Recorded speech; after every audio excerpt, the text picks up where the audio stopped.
Hello students, welcome to the second part of the video of chapter number 2, nutrition in animals and humans of subject science. Clear? So in the first video we have seen modes of procuring food. We have discussed certain organisms, we have discussed certain animals, those who were having certain methods of engulfing food. जैसे example में हमने amoeba देखा, paramecium देखा, animals को देखा, human beings को देखा, frogs etcetera. Now in this video we are going to see different steps in the process of nutrition. Process of nutrition अगर बात करें तो हर ऑर्गेनिज्म के पास कुछ बेसिक स्टेप, मतलब एक कॉमन बेसिक स्टेप्स बनाए गए हैं. Each and every organism use to follow up that steps. हर ऑर्गेनिज्म उस स्टेप को फॉलो करता है कि कितने टाइप के जो स्टेप्स, मतलब कितने प्रोसेस हैं फूड के डाइजेशन से, एनगल्फिंग से लेकर के डाइजेशन और उससे न्यूट्रिशन को एक्सट्रैक्ट करने तक कौन कौन से स्टेप ऐसे हैं जो उसमें पार्टिसिपेट करते हैं. ठीक है, तो there are basically if you see 5 main steps. How there are basically 5 steps. कितने स्टेप्स इसमें? 5 स्टेप्स है. The first step is your ingestion. This ingestion. Second step is your digestion. Third step is absorption. Fourth step is assimilation.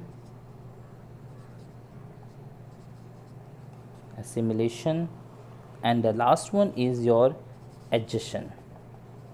Okay, so now we'll start discussing all these steps one by one. First of all, we'll move to ingestion. Now what is ingestion? Ingestion क्या होता है? So let me start with ingestion. The process by which food is taken inside the body of an organism. What is it? The process by which food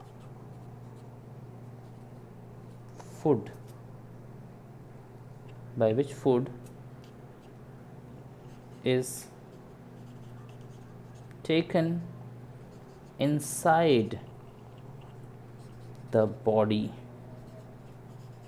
inside the body of an organism. Okay, so this is a process. It is a process by which food is taken inside the body of an organism. तो injection का मतलब होता है कि ये एक ऐसा process है जिसमें एक ऑर्गेनिज्म अपने फूड को एनगल्फ करता है, अपने माउथ में रखता है या बॉडी में किसी तरह से ले जाता है. ठीक है, बॉडी में किसी, जैसे हम अपनी बात करें तो हम क्या करते हैं, अपने हैंड्स का यूज़ करते हैं. हम लोग फूड को पिक करते हैं और पिक करने के बाद हम उसे माउथ में रखते हैं. तो हमारा इंजेक्शन करने का ऑर्गन क्या होगा? ये होगा. इसको उठा करके माउथ, यानी फूड हमारे बॉडी के अंदर माउथ से जा रहा है. क्लियर? तो इस तरह से हर ऑर्गेनिज्म के पास अलग अलग इंजेक्शन के ऑर्गन्स होते हैं. तो इंजेक्शन का मतलब हुआ वो प्रोसेस जिससे फूड बॉडी के अंदर जा रहा है. जैसे पैरामीशियम था, अमीबा था, वो लोग अपने टेंटिकल से पकड़ करके, अपने सीलिया से पकड़ करके, सीडोपोडिया से पकड़ करके फूड को बॉडी के अंदर ले जाते हैं. सो that is injection. Clear? Next second step after injection. अब एक बार फूड जो है वो माउथ में पहुंच गया, यानी इंजेस्ट हो गया, बॉडी में आ गया, तो उसके बाद स्टार्ट होता है प्रोसेस ऑफ डाइजेशन. क्लियर? अब ह्यूमंस में कहा जाता है कि process of digestion right now starts from mouth. Humans में या एनिमल्स में डाइजेशन का प्रोसेस है वो माउथ से ही स्टार्ट हो जाता है. Clear?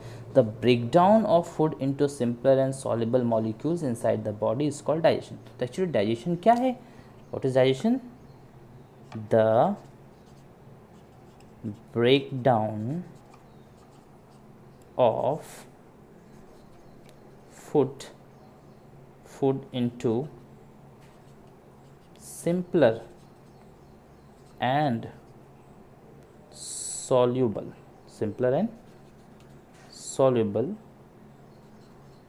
molecules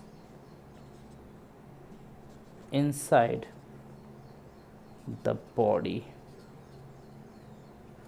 body is called digestion. Clear?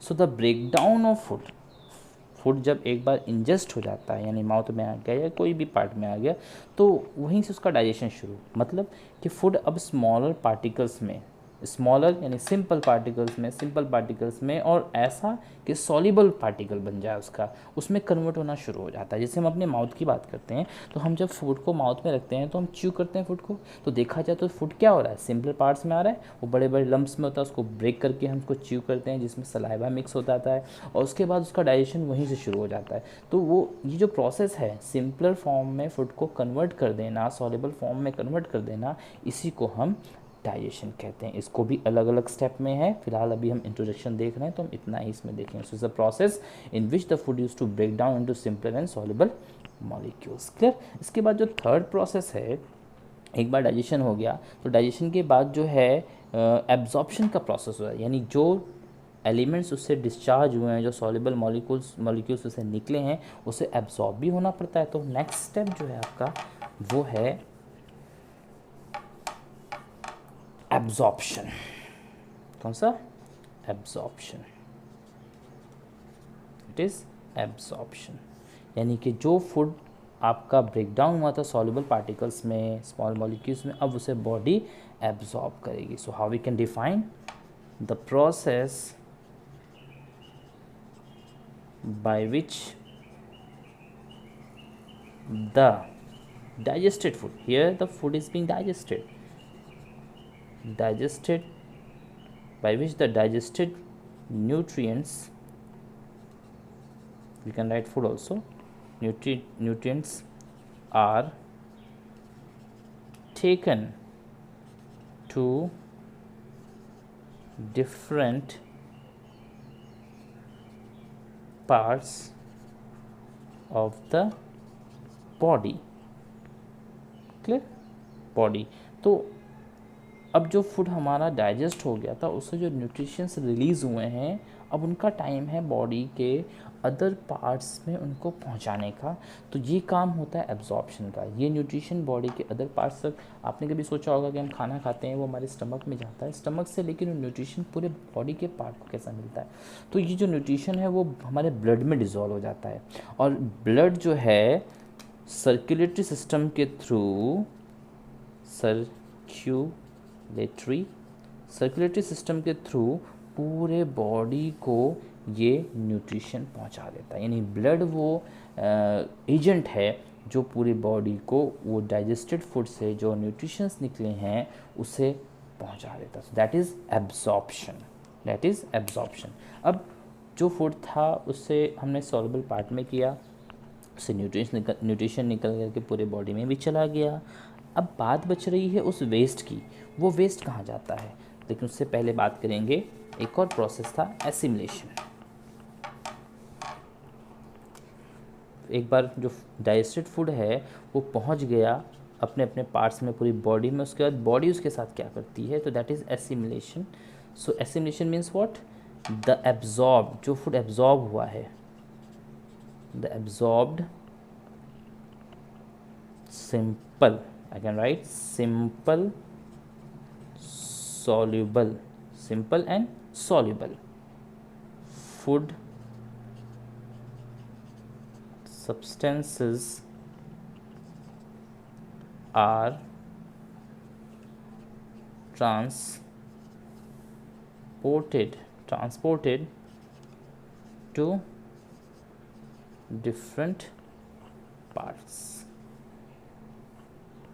of the body। यानी कि जो फूड एब्जॉर्ब हुआ था तो एब्जॉर्प्शन हुआ उसमें, एब्जॉर्प्शन, अब वो एब्जॉर्प्शन वाला फूड, जो एब्जॉर्ब फूड है वो ब्लड में मिक्स होगा, और मिक्स करने के बाद वो पूरी बॉडी को सर्कुलेट हो जाएगा, पूरी बॉडी को ट्रांसपोर्ट कर दिया जाएगा बाय द सर्कुलेटरी सिस्टम, मैंने बताया आपको।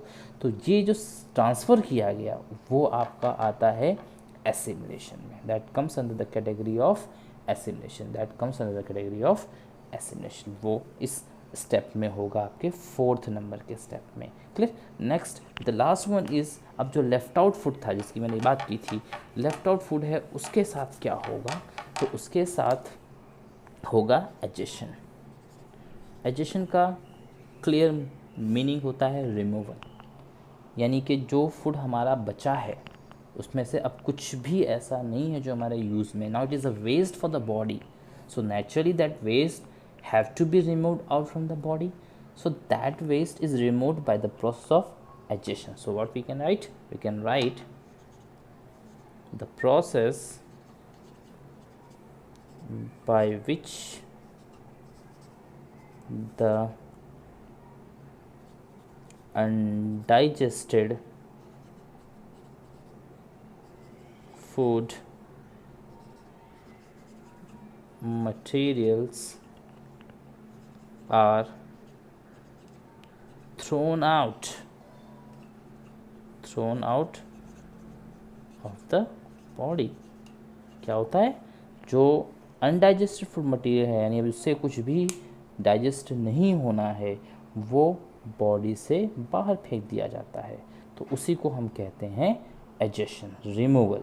सारे पार्ट्स में ऐसा होता है, जैसे मैंने अभी आपको बताया था, जो हम लोग मॉर्निंग में स्टूल्स निकालते हैं, जो मॉर्निंग में फेसेस हम लोग निकालते हैं, वो क्या है, वेस्ट ही है बॉडी का। एक्सक्रीशन प्रोसेस हमारा क्या है, एक तरह का बॉडी से वेस्ट निकालने का प्रोसेस ही है, तो वो भी ज़रूरी है, क्योंकि अगर बॉडी में वेस्ट डिपॉजिट हो जाएगा so that is harmful for our body, तो that's why this egestion process is also very helpful for the body. तो ये 5 स्टेप्स हैं जो कि बहुत एसेंशियल हैं इन the process of nutrition, that is digestion of food।